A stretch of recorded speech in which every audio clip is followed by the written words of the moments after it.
Друзья, привет! С вами Алексей Стеклов. Я начинаю серию видео, которая будет касаться шумоизоляции, вибродемпфирования и замены штатной акустики Nissan Pathfinder. В первом видео мы делаем шумоизоляцию и вибродемпфирование. Во втором видео мы меняем штатную акустику на нормальную. А в третьем видео мы делаем полный тест того, что у нас получилось не только дисками SPL, но и треками, которые я просил прислать наших подписчиков и друзей, участников нашего телеграм-чата. Материалы мы будем устанавливать компании Стандарт Пласт, а акустику использовать DL Audio. А самое важное, друзья, я покажу вам в реальности, сколько на самом деле на данный автомобиль уходит шумоизоляционного материала при полной шумоизоляции дверей. Поехали!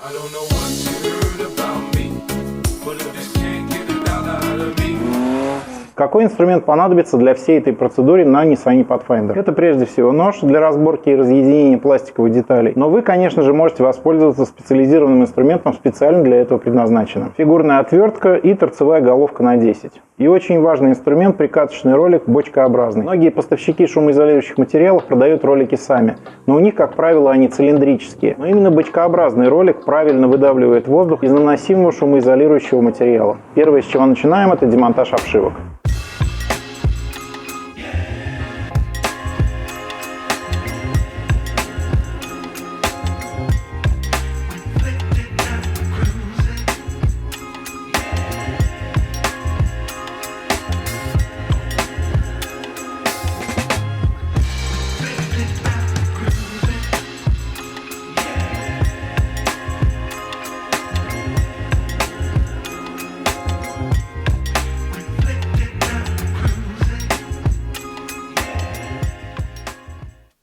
Судя по всему, предыдущий хозяин заклеивал здесь шумоизоляцией, но, естественно, все это будем удалять. Мало того, акустика здесь установлена какая-то непонятная. Трехполосные динамики, причем пищалки примотаны на изоленту. Подвес абсолютно убитый, причем порванный в 4 местах. А я думаю, почему он у меня скрипит. Будем менять нормально.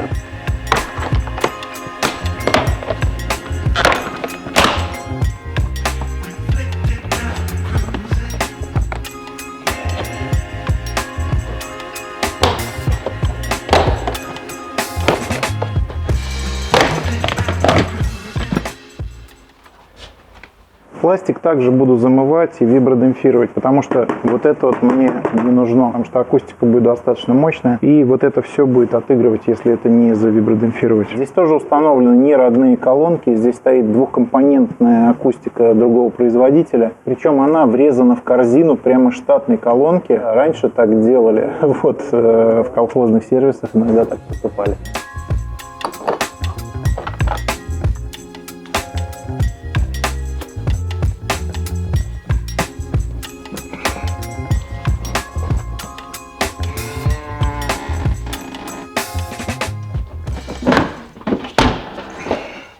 Здесь мы видим такие чудеса теплошумоизоляции. Причем очень хорошо обклеена задняя панель пластиковая. Я ее, скорее всего, трогать, менять не буду. А на металлической части, конечно же, это все будем удалять и переделывать. Как-то так. При данных работах лучше часы снимать. Когда копаюсь с двигателем, в принципе, нормально. Но здесь, при шумоизоляции, посмотрите, руки уже изрезаны. Они были изрезаны еще и 10-15 лет назад, когда я серьезно занимался шумоизоляцией. Поэтому работать обязательно надо в спецодежде с полностью закрытыми рукавами, либо в нарукавниках. Это очень важно. Друзья, такую гору всего я ободрал, включая заводские накидки, я их тоже выкину, они не нужны. Клеиться будем на внешнюю накидку двери, на внешний слой Aerocell Intriga, он более толстый. На внутренний щит двери под пластиковую обшивку будем наклеивать Aerocell Genio. И им же я буду демпфировать пластиковые поверхности, которые достаточно большой площади, без ребер жесткости, чтобы они не резонировали. Поставляются эти материалы в термобоксах, но у этих термобоксов недостаточная плотность для того, чтобы использовать на постоянку. Для постоянного использования для автотуристов Стандарт Пласт изготавливает специальные усиленные термобоксы. Обзор на них я скоро покажу. Это очень классная штука, которая очень нас выручила в путешествии в Абхазии. Естественно, я буду использовать их в своих выездах, потому что это все равно удобное решение для складирования и перевозки какого-то туристического шмурдюка. Очень важный момент – это температура поверхности, на которую вы клеите материал. а также температура самого материала. Она должна быть не менее 15 градусов, поэтому обязательно проверяйте пирометром, если вы работаете в холодное время года. Если вы получаете материал со склада, из магазина в холодное время года, обязательно давайте вылежаться этому материалу в помещении, в котором вы будете работать. Температура материала не должна отличаться от температуры поверхности, на которой вы его клеите. Теперь я буду раскраивать материал и наносить его на двери. И сразу же отмечать его расход, чтобы при подборе материала для шумоизоляции своего автомобиля вы сделали покупку правильного количества материала. Первый очень важный момент – это укрепить внешнюю навеску двери относительно усилителя, который установлен в дверях практически каждого автомобиля. Как правило, он либо трубчатый, либо просто перфорированная рифленая полоса. Материал надрезается кусочками, чтобы сделать как бы распор от щита к этой трубе. Мне понадобится 12 таких фрагментов, потому что у нас 4 двери, и на каждую дверь, на каждую вот эту вот трубу нам надо будет по 3 распорных элемента.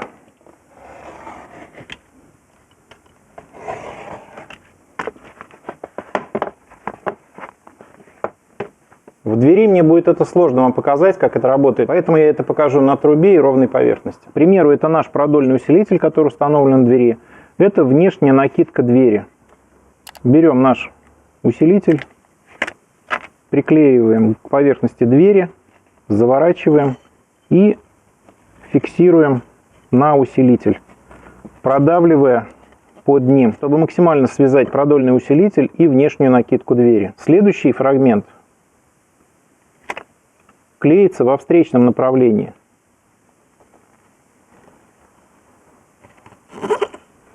И также прожимается.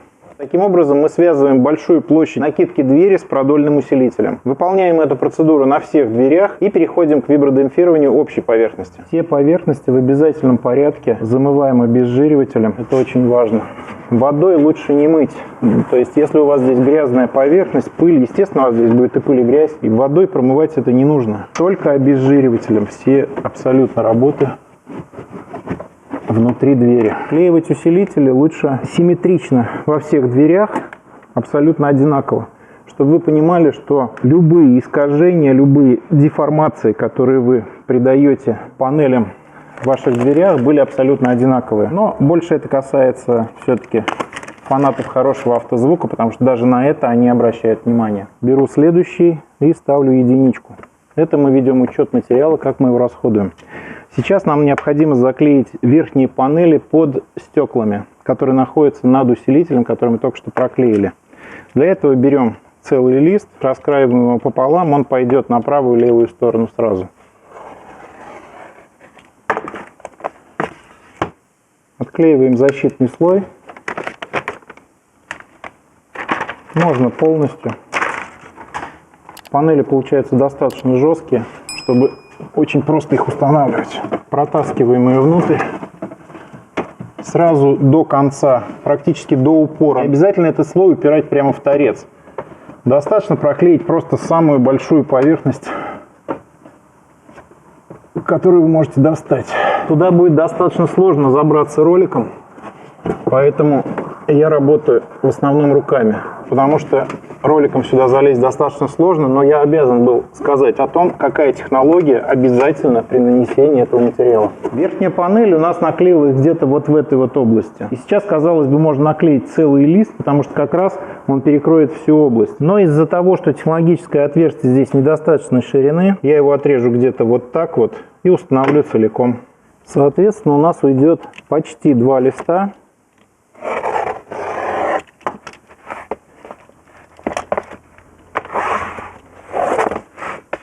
На левую и правую сторону. Обратите внимание, что обрезки сейчас от большой панели как раз можно было бы пустить на усилители. Здесь бы как раз получилось 12 штук. Пусть чуть поменьше, но их бы хватило. Чуть-чуть поторопился, внизу идет еще один усилитель, поэтому пришлось немножко подрезать 10 сантиметров. Вот. Но ширина остается той же самой.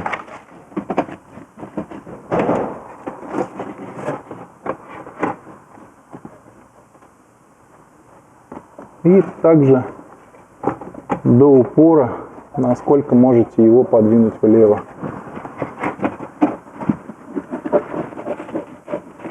Также сразу на вторую сторону. Отрезанные от предыдущего фрагмента кусочки как раз подойдут для установки перед ручкой, потому что предыдущий фрагмент у нас стал где-то вот здесь вот.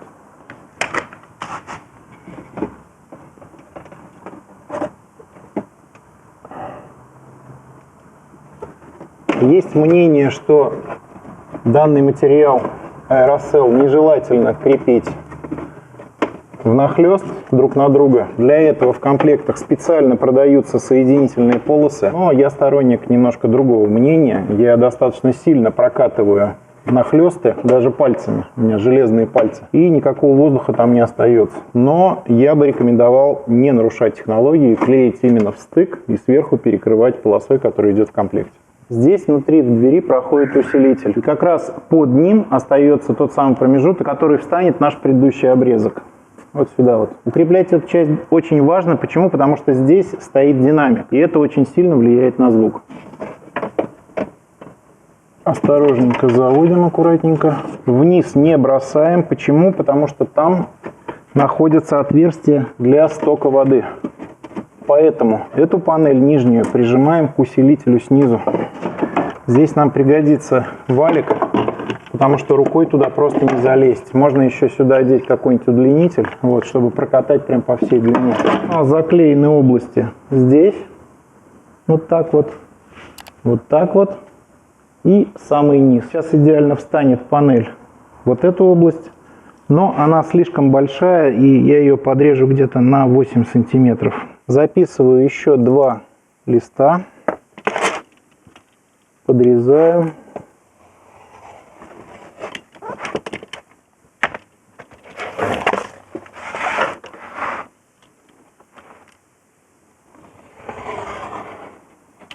Сразу на левую и правую сторону. Снимаю защитный слой и располагаю этот фрагмент как можно ближе к предыдущему слою. В данном случае как раз в стык. В эту область сильно не лезу. Почему? Потому что здесь мешает направляющая стеклоподъемника, и сюда лучше вставить отдельный фрагмент. Супер железными пальцами все разравниваю. И в этом случае уже для соединения стыка двух слоев мне понадобится вот такая вот лента, которая шла в наборе.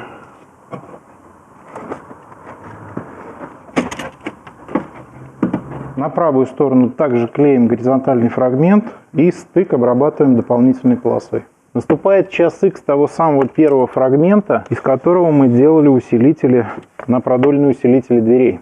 Вот, разрезаем его повдоль и приклеиваем его в переднюю часть, в зону направляющей стеклоподъемника.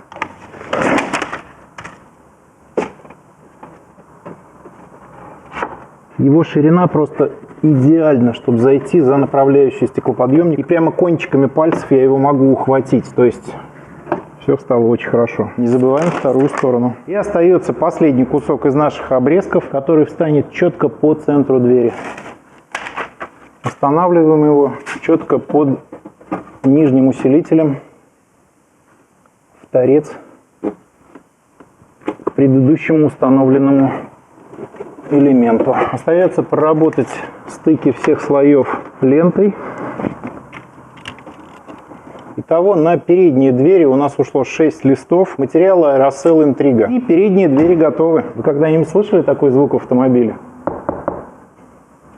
И вишенка на торте — это армированный бипласт. Мы им закроем абсолютно все поверхности, чтобы внутри построить правильную акустическую атмосферу. Как мне его не хватало 20 лет назад. Бипласт у меня будет установлен вот так вот, причем полными кусками. Казалось бы, технологические отверстия недостаточно большие, а кусок бипласта большой, но решается эта проблема просто. Отклеиваете уголочек и заправляете лист внутрь.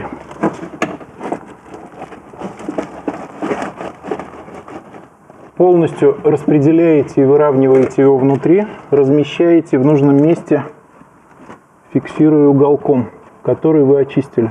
Потом просовываете руку под бипласт, зацепляете защитный слой и потихоньку вытягивая его на себя, приклеиваете бипласт на место. Внутренний слой готов полностью. Сейчас нужно замыть внутренний щит и будем обклеивать его. Если поползла резина от заводской накидки, ничего страшного, можете ей продолжать елозить, да наоборот добавит адгезии. Главное убрать пыль и весь жир. Особенно вокруг технологических отверстий, чтобы прилегание было максимальное, чтобы воздух не ходил. Потому что если будет щелка и акустика будет активно работать, у вас воздух там будет свистеть. На укрепление внутреннего щита я решил использовать Aerocell Genio, чтобы создать в двери объем для акустики. В принципе, для этой задачи неплохо подошел бы и Aerocell Intriga, но я решил не шиковать. Полный лист перекрывает идеально эти два технологических отверстия, поэтому буду клеить прямо так. Снимаем сразу весь защитный слой. Важно не попасть в отверстие под клипсы. Накидываем и железными пальцами начинаем прикатывать.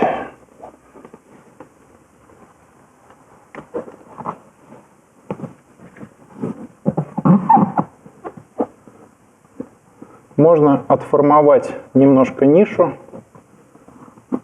Это добавит жесткости.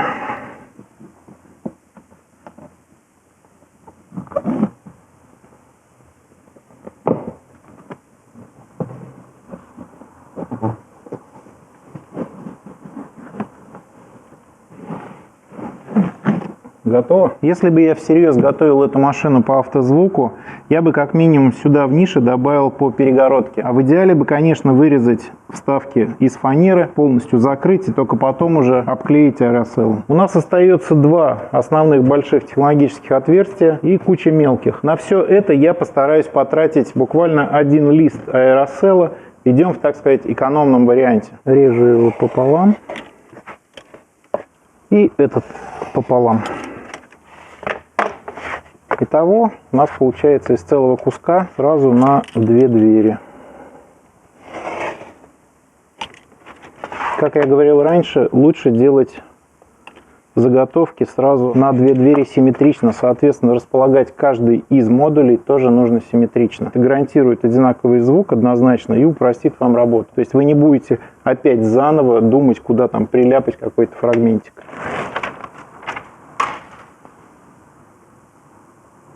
Если залепите отверстия для клипс, в принципе ничего страшного в этом нет, но желательно, конечно, их вырезать заранее. Закрывая технологическое отверстие, сначала прихватываете панель по периметру, чтобы она зацепилась, а потом уже формуете непосредственно само технологическое отверстие. Кабель тоже обходим именно аэросолом, то есть не надо в нем вырезать отверстие, потому что от вибрации у вас обязательно алюминиевый слой фольги порежет кабели. Поэтому обходим именно вот так вот внахлёст. Находим отверстие для клипсы и аккуратно подрезаем, чтобы накидка у нас закрылась. Кусочек можно куда-нибудь приляпать. Еще раз скажу, что очень важно, чтобы не было никаких отверстий. Потому что когда будет работать диффузор акустики, он работает как насос. И в каждом из этих отверстий у вас будет гулять воздух и свистеть. И закрываем технологическое отверстие зоны стеклоподъемника.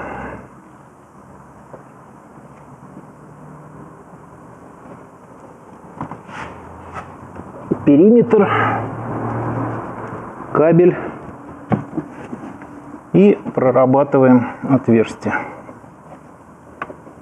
Идеально. Эта порция Genio у нас идет на правую сторону, а от левой у нас остался вот такой вот прямоугольничек. Из него как раз я нарежу фрагментов, которыми закрою маленькие отверстия на двери.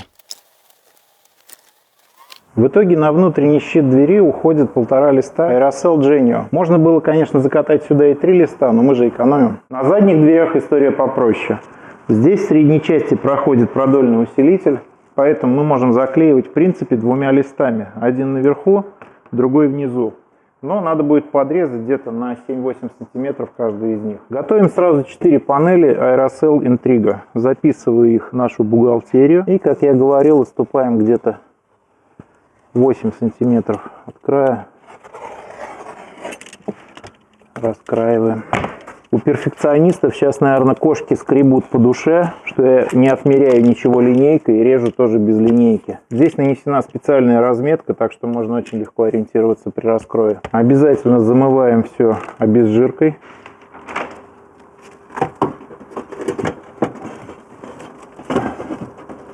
Здесь тоже лучше раскатать роликом, но, как я говорил раньше, у меня железные пальцы. И сразу устанавливаем вторую панель в верхнюю часть двери.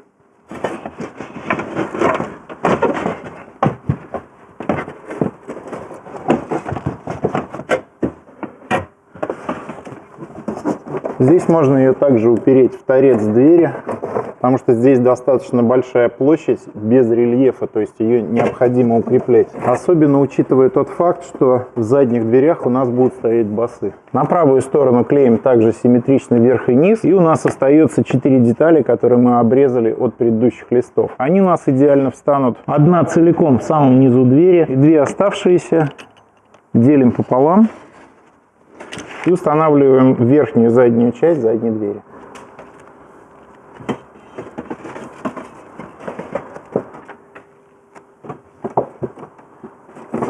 В задних дверях у меня нахлестов нет, все панели установлены в стык. Соответственно, их проклеиваем специальной лентой, которая поставляется в комплекте.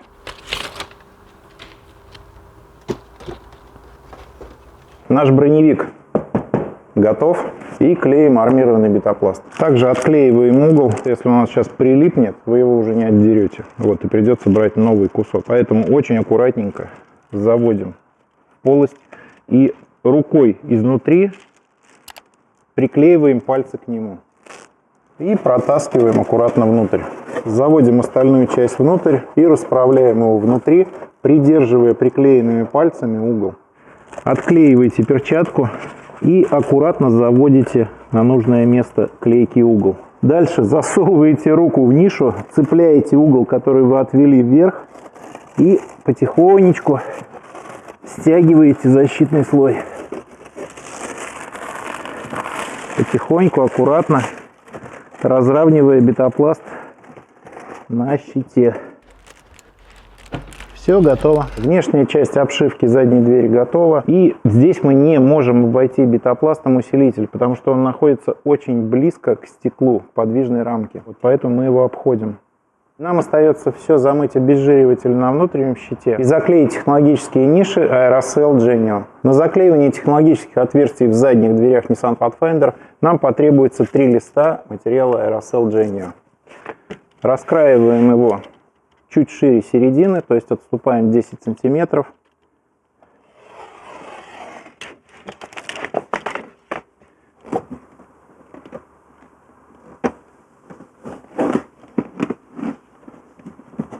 Сначала прокатываем периметр, обязательно обходим провода, таким образом, чтобы режущая кромка, острая кромка не упиралась в проводку. Монтаж вот такими кусочками — это не экономия материала. На самом деле я это делаю только лишь для того, чтобы мне было проще в случае неисправности в электропроводке быстрее и проще до нее добраться. Потому что если залепить общим куском, что было бы гораздо проще, то есть наклеиваешь кусок, отрезаешь лишнее и пошел дальше, я бы закрыл все провода. Но в случае, если что-то случится, мне пришлось бы полностью сдирать шумоизоляцию, искать эти провода и врезаться в нужных местах. И заново потом клеить шумку и решать эту проблему. А так я могу врезаться в любой точке и найти неисправность либо в концевике замка, либо в электроприводе стеклоподъемников. Задние двери готовы, и переходим к пятой двери. Для вибродемпфирования пятой двери Nissan Pathfinder достаточно 2,5 листа Aerocell Intrigo. Раскраиваем их повдоль. Продольные куски пришлось порезать еще на 2 части, потому что в данную нишу это не залазит. Отгибаю усилители, потому что здесь они все равно ни за что не держатся. И закидываю материал внутрь. Уместить можно прямо до края двери, потому что сюда рука входит свободно, и у вас есть возможность все нормально прокатать. Сразу проклеиваю левую сторону. Здесь уже было отогнуто. И изнутри заклеено по ходу герленом. Но заклеено настолько жестоко, что я это не буду отклеивать. Оставлю так. Вот, и проклеиваю аэросолом. Также закидываю его до конца, до упора в дверь. И прокатываю. И теперь распределяю все эти четвертинки равномерно по всей поверхности пятой двери. После того, как смонтировали все основные панели, проклеиваем стыки дополнительными полосами и загибаем усилитель внутрь до упора. И подклеиваем его еще одним кусочком толстого аэросола. Готово. Так, на внешний щит задней пятой двери Nissan Pathfinder ушло 3 листа. Я их раскроил на четвертинки и разместил равномерно по всей поверхности. Заношу это в нашу бухгалтерию. И из-за того, что в задней двери у нас на внутренней части щита очень большие отверстия, я буду использовать уже не Aerocell Genio, а Aerocell Intriga. Также избыточное укрепление задней двери по вибро- и шумоизоляции помогает от резонанса от глушителя и снимает много головных болей у любителей побурчать сабвуфером в заднем багажнике. Раскраиваем с отступом где-то в 15-12 сантиметров и 5-7 сантиметров по большей стороне. Получается вот такие вот куски.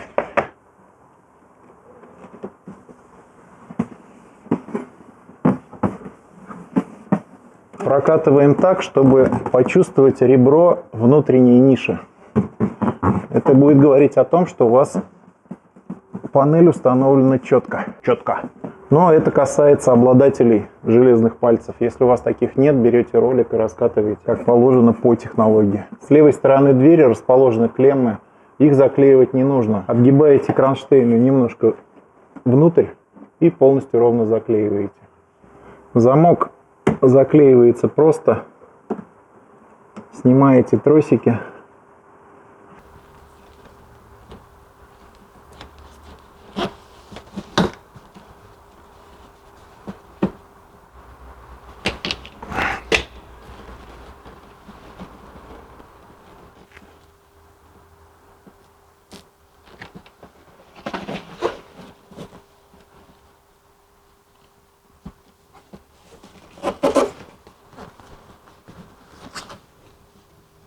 В идеале, конечно, внутри здесь установить перегородку из шины.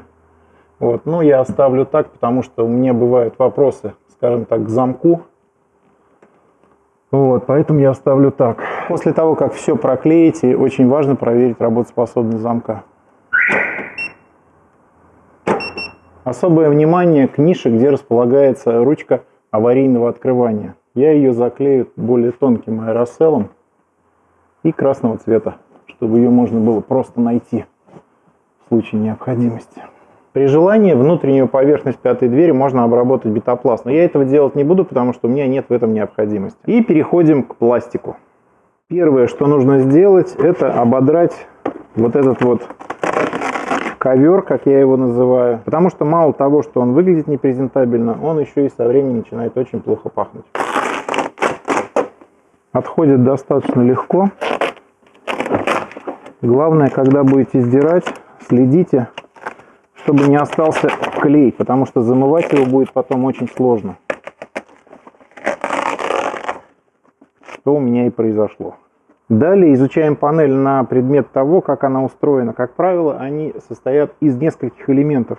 И эти элементы между собой гремят и дребезжат. Некоторые установщики почему-то думают, что дребезжит торец панели об металл. Да, иногда такое бывает, но это очень редко. На самом деле в панели дребезжит только лишь то, из чего она собрана. Поэтому нам необходимо проклеить стыки соединений разных деталей одной панели Aerocell Genio. Конечно же, перед этим обязательно обезжириваем и прорабатываем стыки с запасом где-то в 5-7 сантиметров. Единственный элемент, который я проработал бы здесь моделином, это блок управления стеклоподъемниками, потому что он требует извлечения иногда с целью ремонта, поэтому по периметру его неплохо бы обклеить и установить на место. Но необходимость этого выясняется только опытным путем, уже на собранном автомобиле. То есть вы включаете звук, тестируете и смотрите, дребезжит он или нет. Делать это заранее нет никакого смысла. На данной обшивке я бы проклеил сварной шов, которым приварена ниша подлокотника. Потому что здесь тоже может быть дребезг, который не получится устранить, не снимая обшивки. Поэтому я это делаю сейчас. И поверхностью вашей обшивки. Широкие площади пластиковых обшивок я бы обработал Aerocell Genio, потому что здесь тоже есть определенный резонанс, и нам от этого надо избавиться. Раскрой всех кусков делаем с учетом двух симметричных деталей, чтобы потом, не думая, все это заклеить, не отвлекаясь на раскрой. То есть таким образом у вас появляется эффект конвейерной работы, и вы очень сильно экономите время. И теперь можно равномерно всю поверхность обработать бетапластом. Заклеивать всю поверхность прям вот ровно нет необходимости. Это во-первых. Во-вторых, надо думать еще и о том, как обслуживать дверь, как обслуживать электропроводку данного автомобиля. Наша задача только лишь убрать резонанс. С обшивкой задней двери ровно та же история. Убираем все лишнее. То, что пахнет, то, что промокает, пропитывается всякими неприятностями. Замываем все обезжиривателем. Изучаем, где стыки панелей, стыки деталей, точнее обшивки. Заклеиваем детали аэросолом Genio. Сразу режем на две панели, налево-право. Монтируем на панель.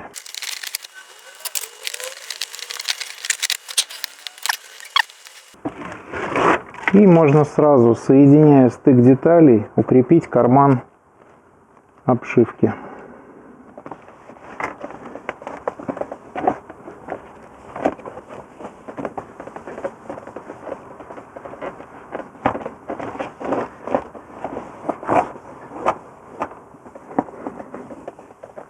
Для обклеивания верхней части в районе подлокотника необходимо лист бетапласта разрезать по диагонали, тогда у вас одного листа идеально хватит на две обшивки сразу. Еще раз скажу, можно, конечно, все заклеить наглухо, но я сторонник все-таки ремонтно-пригодности после шумоизоляции, чтобы можно было добраться легко до любого необходимого компонента. Задние постоянно отваливающиеся панели я вам готовлю кое-какой лайфхак, сюрприз, поэтому не пропустите его в одном из моих следующих видео. Сейчас я эту панель ставить не буду. По итогу на шумоизоляцию 5 дверей Nissan Pathfinder ушло Aerosol Intrigo 10 листов, Aerosol Genio 6 листов и 14 листов армированного бетапласта. Шумовиброизоляция автомобиля, а также аудиоподготовка закончена. А в следующем видео смотри замену штатной акустики на Nissan Pathfinder на нормальную, а также установка защитных грилей на передние и задние двери. И чтобы все это не пропустить, подпишись на канал, поставь лайк этому видео, не болей.